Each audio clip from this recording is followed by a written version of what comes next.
between us. And I'm going to ask him about if it's okay if we put this here. Asante Sana Warden. All right, Jumbo friends, my name's Amanda. I'll be a Sparty guy through the Harambe Wildlife Reserve today. Now, while we are out on the reserve, I ask you please stay seated for me at all times, keeping your hands, arms, feet, and legs within the vehicle as well. Now, let's also just remember that these are the homes of these animals and we are just visiting, so please don't call out to or make any noises at them. We'll keep our noise levels down just a little bit. We are going to be respectful of them and their space. Now, we are headed on in here to the Little Ituri Forest, and the animals here, they do rely heavily on their camouflage as their first form of defense, so we'll keep a sharp eye out for them. Alright, seems like we'll start off pretty quick here. I'm going to start us on our left-hand side. That's going to be a bongo on up there. Bongos there known as the ghosts of the forest because they're so rarely seen. Do have those horns set in that backwards direction. Just going to help them get through all this thick brush unscathed. Now off to our right-hand side, back behind that tree stump there, you're going to see an okapi. Now okapis, they're actually relatives of the giraffe. They're practically the same skull structures. Also have prehensile tongues just like those giraffes do. Just a fancy word for flexible, meaning that tongue's going to help them grab onto their food. They'll have no trouble whatsoever if it leaves right off branches. Let's keep moving on through here just a little bit more. Do see some more activity up ahead. Alright, top of the hill to our right-hand side there, you're going to see a greater kudu. Now there's going to be a female. We can tell that because the males would have horns, and you would definitely notice those horns because they get about 6 feet long. Definitely one of the taller antelopes out here on the reserve. Alright, this beautiful bird on our right-hand side here is going to be a saddle-billed stork. Pretty large birds at that, get up around 5 feet tall. Now there's going to be a female. We can tell that because of her eye coloration. Female's going to have that yellow-colored eye. Males still have a brown-colored eye instead.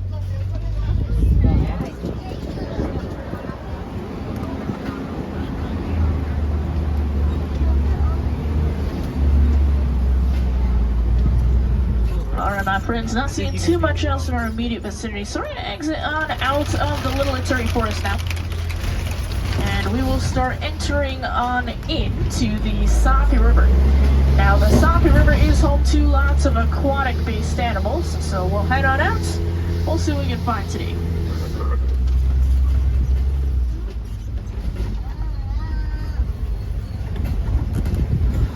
Alright, coming on around here, already starting to see some pink-backed pelicans, or the larger white birds there on the shoreline. Also going to see a Nile hippo off to our right-hand side there. If you can't see too well, make sure you do stay seated for me because there is another section of water coming on up for us, so hopefully we'll find some more. Second, one of those hippos actually just went under the water here to our right-hand side as well. You can see those rings. Hippos, they will spend a majority of their day underneath the water like that, just trying to keep themselves cool. Can actually hold their breath for around 8 minutes straight. That's why you got to keep such a good eye out for them, because they could be hanging out just underneath the surface and you might not even notice them. Now, a whole group of hippos is actually called a bloat, and at nighttime is when that bloat will typically come on out of that water. They'll walk for miles just to find their next food source.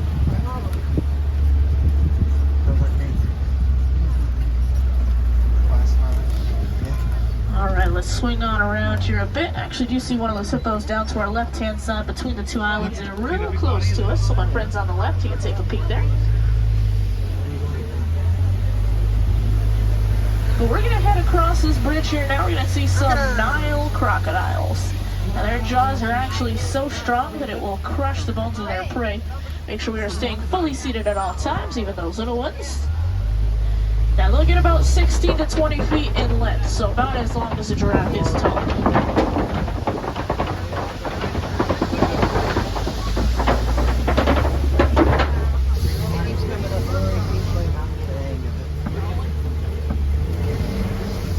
My friends, though, in just a few moments here, we're going to head on out towards the savannah. And the savannah is home to some of Africa's most popular species, like giraffes, elephants, cheetahs. So hopefully, we'll get lucky enough to find some of those favorites on out there today. Now, Now, before we do head on down, we'll swing on around, take a quick look at this weird-looking tree on our right. That's a baobab tree. They'll store gallons and gallons of water within those big trunks, but in order to conserve that water, it will actually remain leafless for around 9 months out of the year. But we are good to head on down here now. So we'll see what we might be able to find today.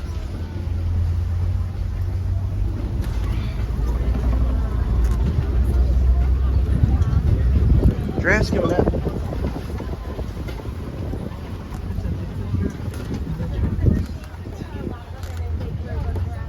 Alright, seems like we are slowing on down just a bit out here. That's alright though. We'll come on down. Starting to see quite a few giraffes on out here, some wildebeest, so we're going to have quite a bit to go look at and talk about. Now, a whole group of giraffes is actually called a tower. Pretty fitting. They do tower over absolutely everything at about 18 to 20 feet in height. Now, they can't hit top speeds of around 30, 35 miles an hour, but out here on the reserve, if you do get lucky enough to see them running on around and playing, typically going to be more of a cruising speed of about 10. Usually that top of 35, that's going to be reserved for any instances they feel like they need to make a quick exit from. Now those wildebeest there, their name literally does translate to the words wild beast, but they are also known as the gnu, G-N-U, after the noise that they make. Around 1.5 million of those guys will migrate together 500 to 1,000 miles each and every year. Now as we continue on through here, I think we should get a little bit closer to some of these animals because we'll end up swinging on back around. For right now, I'll take a look out to your left-hand side. Just in front of the den there, you're going to see some African painted dogs. Now, they're known as the painted dogs because of those spectacular coats they've got. Each one of those coats is actually individual to each of them, just like our fingerprints are individual to each of us. Now, that individuality actually helps them to find each other and determine who's who within their pack. Now, don't let those cute faces fool you, though. They do have one of the highest success rates in hunting at about 90%. Again, we are staying fully seated at all times. Continuing on our left-hand side, those are sable antelopes. They're actually the emblem of the Harambe Wildlife Reserve. That's because of their strength. We'll also see a few zebra out there to our left-hand side. Those are specifically Hartman's mountain zebras. So you're going to have a little bit of a smaller hoof than most other zebras do. That's because they are native to those mountainous regions within Africa. That smaller hoof is going to allow them to traverse those rocky terrains much easier. Now the mounds we're about to pass here, these are termite mounds. They'll get to be as hard as concrete. And some of the larger animals out here do use them as scratching posts. Once they're scratched on down a bit, the antelopes like to hop on up there, use them as vantage points. Alright, let's come on up here. Seems like our friend might end up walking in front of us, so we'll slow down just a little bit. Now, out here on the reserve, these animals do have the right-of-way, of course. So we'll come on up here a bit now.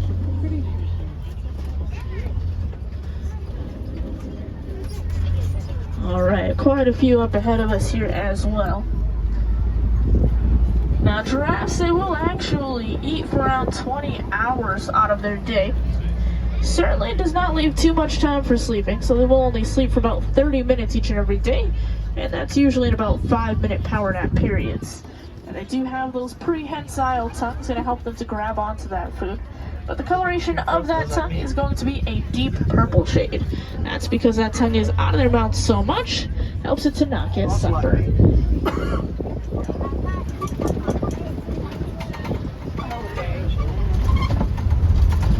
Alright, we'll come on around here, see these animals with the big old horns. These are Ankole cattle, also known as the Watusi cattle, after the people who domesticated them. Those horns are going to look big and heavy, but they're actually quite light. The inside's a honeycomb type structure.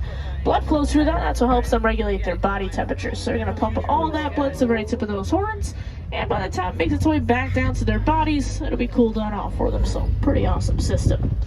Let's come on around a bit more. Gonna see even more of those wildebeest hanging on out over here. At nighttime, all those wildebeest will group on up together, lay on down, all face different directions. That part's fully intentional. Just allows them a 360-degree view of their surroundings, so if they feel as though they need to make a quick exit, they are certainly prepared to do so.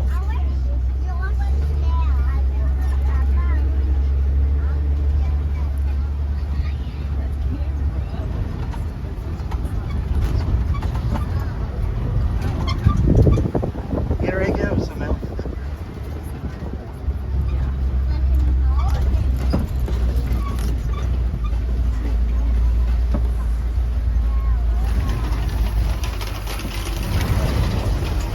Alright, we're gonna go take a look at some elephant activity up ahead of us here. Gonna be on our right hand side in just a second. Now you'll see our friend's back looks a little bit dirty, a little bit dusty. Elephants, they do like to fling dirt and mud up onto their backs. Acts as a natural sunblock for them. They're known to have some very sensitive skin. Now elephants, they're a very social species, but they are matriarchal societies. So females, they'll stick together their entire lives along with their young. But males, once they reach on their teenage years, will tend to break on off from the rest of the herd, go live either by themselves or within loose all-male groups. Now, typically, those males aren't too far off from some of those larger female herds, though, so I'm hoping that as we continue a little bit deeper on into elephant territory, we might have the opportunity to find some more of them. We'll have to see once we get to the opposite side of this bridge here.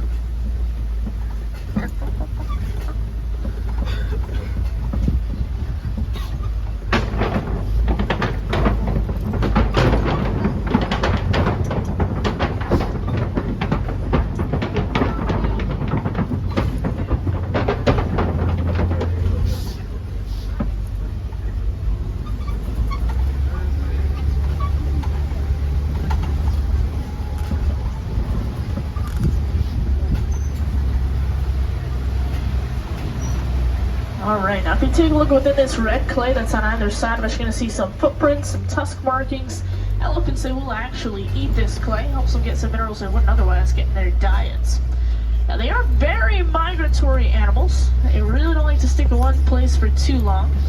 So we'll see if we can pull on up here just a bit. Because then as we pull on up here, take a peek through the trees out to our left-hand side, you can see some more of that elephant activity. But if we swing on around here, we're going to get a little bit of a clearer view, so that's what we're going to try and do.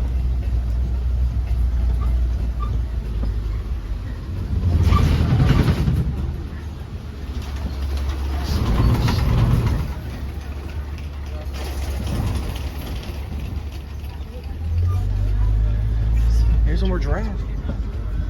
Alright, so as we come on up here, get a pretty good look at that elephant off to our left-hand side. Trunks that they have are quite impressive, actually made up of tens of thousands of muscles, so a very intricate system. That means that they're going to be strong enough to bulldoze down something as large as one of these big old trees, but also be able to pick up something as small as a penny. So very versatile in their use. Definitely comes in handy in multiple different scenarios. Now as we come on up here, seems like one of our friends is going to be standing directly in the pathway, but as soon as I see that, stepping on off a bit. We'll get very close to our friends, make sure we are keeping our arms fully inside the vehicle, and we'll just sneak respectfully on by them.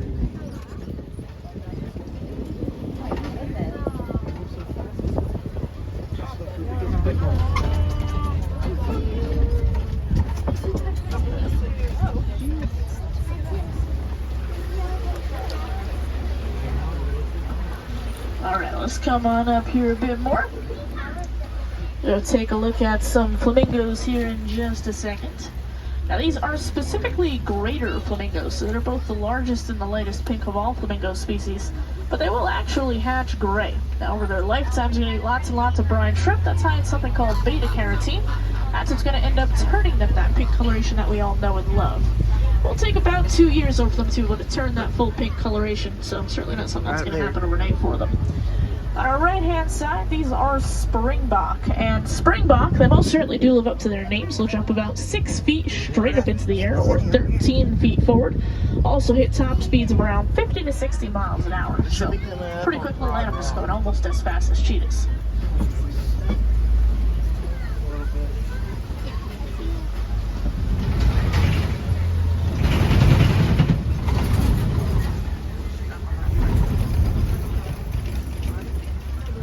Alright, as we come on up here, we'll get a really cool look at some of these white rhinos going to be on our left-hand side.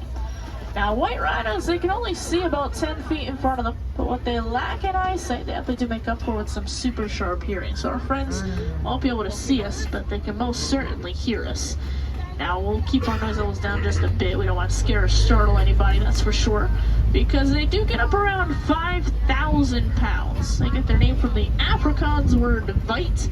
It actually means wide. Reference to their mouths, they do have very square jaws. Whole group of them on over here today, though. Group of rhinos is actually called a crash. And these white rhinos, fairly social as far as the rhino species go. so usually hanging on out in familial units like this one. You'll see a couple of them look a little bit more two-toned than others, and that's just some dried up mud from earlier on in the day. They roll on around in that mud, acts as a natural sunscreen for them, natural insect repellent, and just helps to keep them overall cool. So very important behavior for them. Cheetah up here. Cheetahs on the hillside to our left there. Cheetahs, they will go 0 to 60 in about 3 seconds. If I can only hold that speed for a few hundred yards. They do have those big heavy tails, gonna act sort of like a boat rudder would, so it's gonna help them to change direction, keep their balance, all while running at those high rates of speed. Now they are one of the only big cats that'll hunt during the daytime, so they do have a black coloration underneath their eyes. Acts as a natural sun reflector for them, sort of the same way an athlete put black underneath their eyes. A couple more of those cheetahs in that far left-hand corner there, blend in quite well, but that's kind of the point.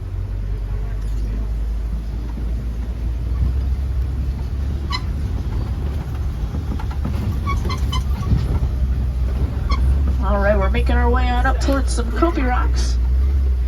Kopi rocks are typically used by predators. They go all the way up to the top, and it just allows them to survey the savanna a little bit easier, see where their next prey might be hanging on out at. We'll go around the entirety of these Kopis though, so if there is anything up there, we most certainly will find it. Gonna find a couple more white rhinos off to our right-hand side here as well. And then also a real cool animal that's going to be very close to us. This is going to be a bontebok. And bontaboks, at one point, there were only 17 of these guys left in the entire world. Now, of course, conservation efforts have been made. Luckily, they did work, but out here in reserves like this one is one of the only places you'll be able to see them. He is actually one of the oldest bontaboks in the entire world, so pretty cool. You can see some lion activity above to our left-hand side. You can just see a paw right up in the air there. See, like the paw sticking up? It's on his back. Let's pull on up just a bit.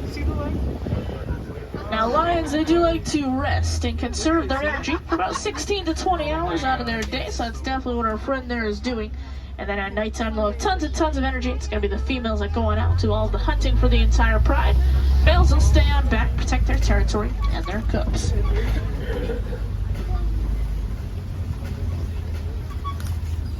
Alright, coming on around here off to our left-hand side, we're typically on the lookout for some warthogs. They're pretty elusive animals though, because they do like to burrow themselves in using their snout, tusks, and feet, then back themselves on into burrows, tusks facing out. Just helps to deter any predators that might be around them. Boomba! Ostrich are going to be on our right-hand side. Largest birds in the world, they just can't fly. Instead, they use those big wings to help them turn when they run. They'll hit top speeds of around 40-45 miles an hour on average.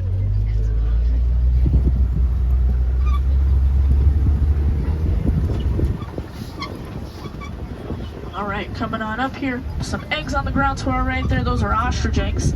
They're so strong that the average human adult male could stand on them and they still wouldn't crack. But ostriches, they are colonial nesters in that they're all going to lay their eggs in the exact same spot, and they just take turns watching out over them.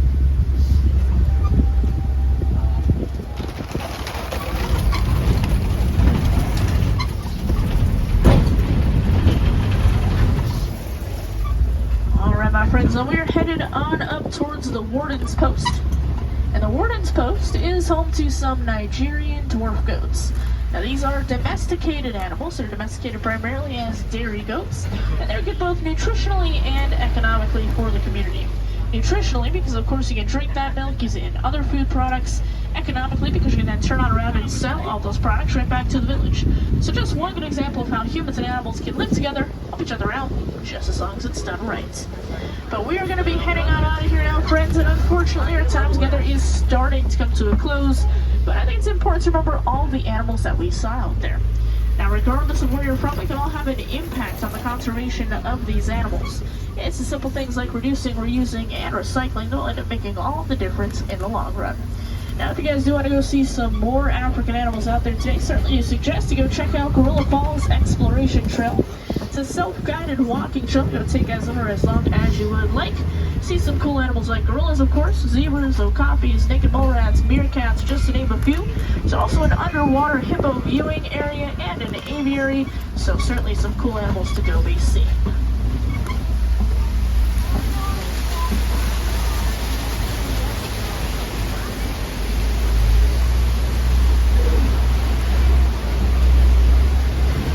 Alright, my friends, now we are heading on up towards our unload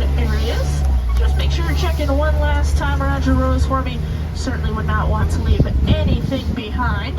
If you do have any questions, comments, concerns, you feel like we didn't get to address out there, once we do dock, you can feel free to come on up to my first or my passenger side, ask me absolutely anything, and I will do my best to answer for you. My windows are quite literally always open for you.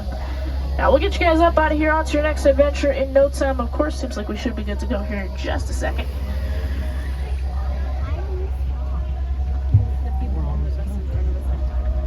Alright, my friends, now out here in Harambe, we don't like to say goodbye. That's far too sad and final. Instead, we say a phrase that is Kwaherini. Does mean to go well, my friends. So I hope you go well, and I hope you have a fantastic rest of your day here at Disney's Animal Kingdom. Here they don't. They live in Texas still, so I drive us everywhere. Watch your hands, arms, feet, legs on the right. Doors are sliding open. Go well, go wild. Have a great day out there today, guys.